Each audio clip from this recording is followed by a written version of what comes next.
Hi everyone, welcome to day 10 of the Lenten Devotion series. Today's portion is taken from Genesis chapter 4 verses 1 through 16 and as well as 1 John chapter 3 verses 11 through 24. We are going to be continuing this week with the corruption in creation by sin.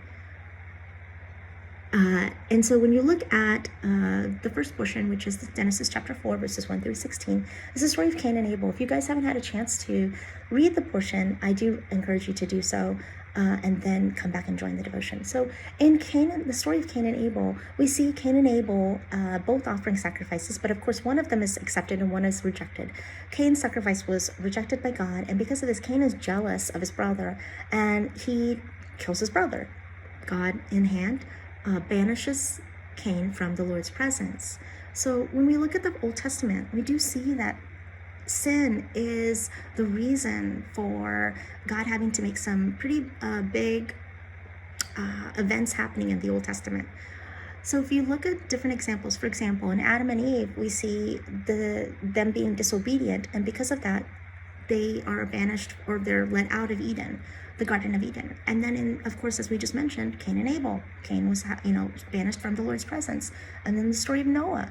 Noah is sent to build a boat, a very big boat. And because of this, the great flood comes and, kind of resets everything all over the earth. The last story was about the Tower of Babel and how the people wanted to be like God, and they're trying to build a huge tower all the way to the heavens. And it creates, God sees what their intentions are and that they're not pure and they're not for good reasons. And so he ends up having to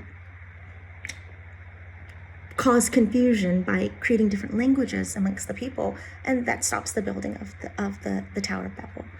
When you look at the second portion, I call this section the love in action section because for two reasons.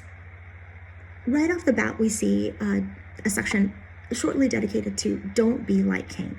This is what you don't want to be like, basically. We see in Genesis, God gives a stern warning to Cain. He says, sin is coming, knocking at your door. Don't give in to it. You must rule over it. So this is an example of what not to do.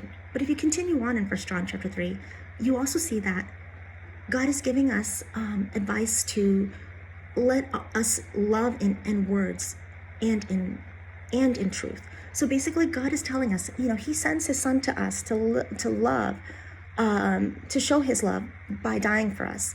But we should also demonstrate that love to others by our love in our actions. So when you look at verse 18, it says, little children, let us not love in word or talk, but in deed and in truth. So it's quite timely for the events going on around us with the winter weather and a lot of people being displaced and being affected by the storms. There were 3 points that I caught quite important in this these two portions that I want to share that are taken from a sermon from Charles Spurgeon. It reminds us of how great our sins are and what that means, and also how great and how greater is his love. And then finally, the assurance and safety of his love. Hope you all have a wonderful day and that you have a blessed week. Take care.